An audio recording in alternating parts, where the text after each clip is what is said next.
Whereas now I think you just have to cut through the noise of the volume of lookalike SaaS vendors that exist out there. Because if you go just throw a dart at a dartboard of any like category within tech, let's just say kind of CRM, you start at the top of the list of like, you first have to like be better than Salesforce. If you're not better than Salesforce, you're probably competing on price. And then there's a whole bunch of like, kind of smaller players, from Pipedrive to Streak to Intercom to so many other companies, HubSpot, to so many other CRMs out there. And so you have there's a lot more saturation you have to deal with. So I think that's the major challenge now. But also, I think during the boom times of the last, 10 to 12 years, there was enough budget to go around where even the smaller players could be successful. Whereas as we enter this new economy, you have to be 10, 20, 30x better than the rest of the pack. And also have enough differentiation where there's no way they could even rip you out. You have to be so entrenched, and your product has to be that much better, as well as your customer success org and your service side of the business has to be that much better in order to and be indispensable in order for you to like even survive as a standalone software company. As you were scaling through, smaller customers to larger mid-market and larger customers, what was the value that they were seeing? There's many different value props we were kind of selling there.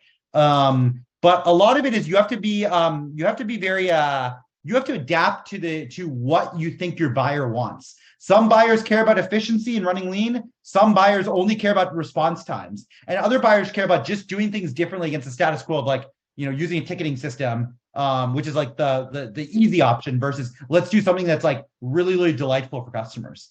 And so you just have to like really triple down on the wedge or the element in which your prospect cares about, so to speak, because not everyone cares about everything at the end of the day. Once you identify what the seller cares about, how do you triple down, as you mentioned, on that?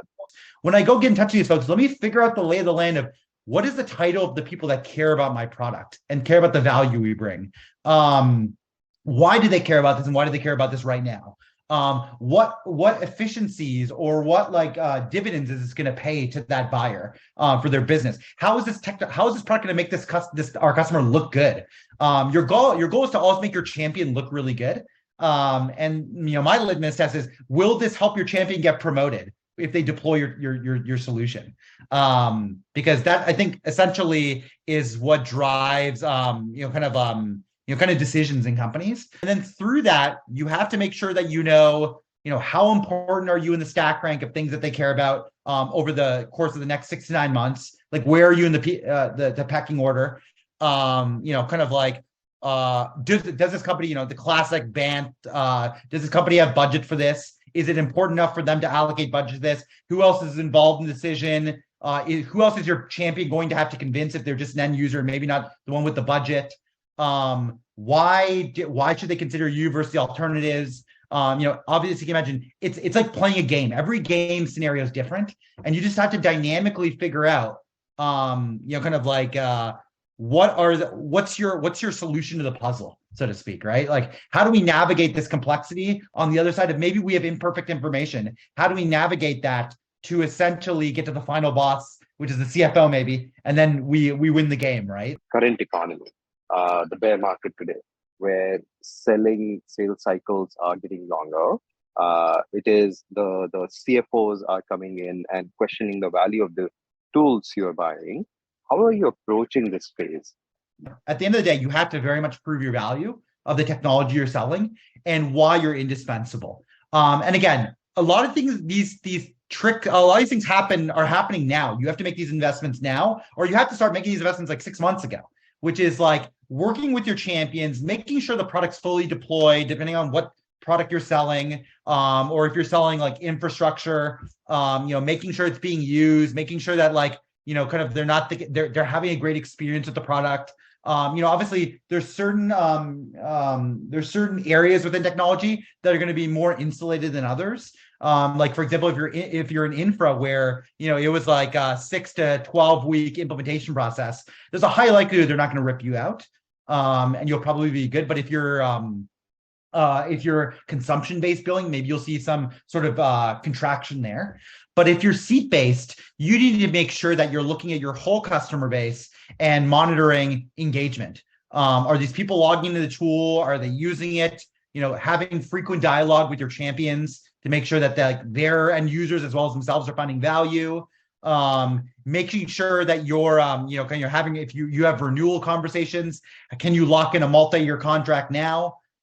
Without some sort of negative negotiations, or some sort of deep discounts. Making sure you just lock people in to make sure that they can, that you're going to be present over the next 12 to 24 months. Because nobody really knows how long this is going to last for. But just kind of making sure that you're having conversations to make sure that you're not going to be like the odd one out when it comes to kind of vendor scrutiny. How do you still, follow the process, make sure everything is done right while not overshooting on your costs, for example? My mentality throughout my career is always like lean growth. I kind of go against the grain, like even during the boom times. I care a lot about not overhiring or arbitrarily increasing opex as a result, and payroll as a result of just trying to chase very large, sometimes fictitious numbers. And so you have to be very, very disciplined, right? And I think again, that stems from we talked about the early conversation, respecting money. Even if it's not my own, respecting the money of your company and making sure you're default alive, so to speak. You don't want to have to deal with the stress of having to go to investors in 2, 3, 4 months in the worst economy in the last decade and say, hey, we need more capital to survive. It's better to just, kind of taper your expectations, but still try to find ways to drive more efficiency in the business with less people. And so my approach has always been try to model everything out, and model a bunch of different permutations. Let's model the bear case, the base case, and the bull case. And how do I balance that in conjunction with our valuation, right? And our investors and our board, and making sure that everyone's aligned. And so there's no surprises when we say, hey, we're going to shoot for 2x growth this year or 1.5x growth. But hey, by the way, we're going to shoot for that because we want to make sure that we don't hemorrhage too much money in opex, right? Or just kind of running the business, or we're going to focus on gross margins, and focus on profitability. As you look at the market, that's what the market's valuing now. It's, free cash flow, and, healthy gross margins and, kind of low burn rates. These are all things that are going to matter in a more tough economy. And so you have to be very mathematical in terms of how you approach building your sales org or just building your company in general. And so I think you just need to scrutinize your metrics across the board, make sure your reps are running at efficient, kind of yields in terms of output, making sure you're managing kind of OTE to quota multiples that are very healthy. They're going to lead to profitability.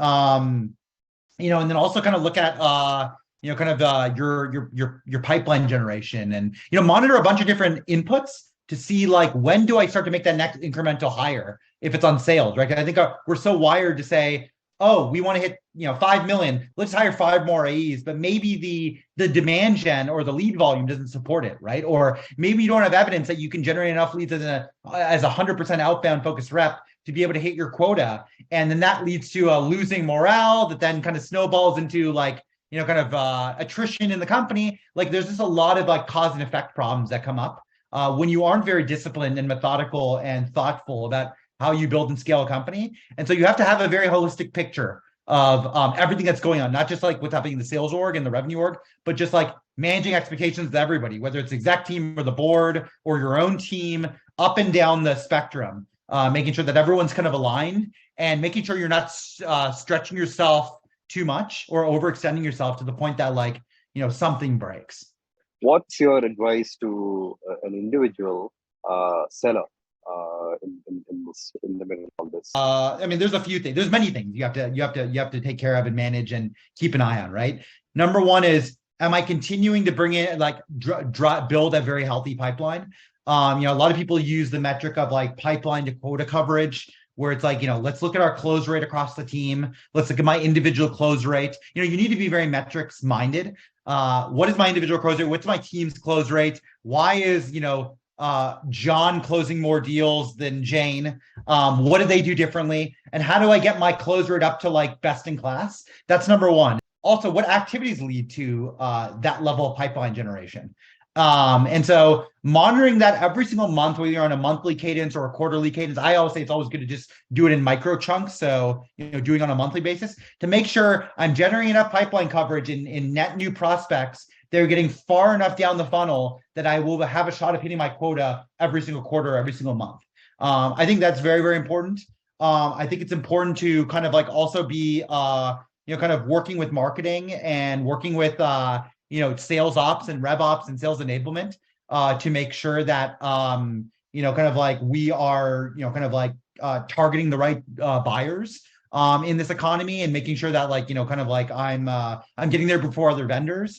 You need to make sure that also being fresh and staying ahead of the curve around what tactics are working to drive attention. Because again, we live in the attention economy. At the end of the day, any sort of decision maker in a company who signs checks, a CFO, a CIO, whoever it may be, they're getting a million cold emails every single day.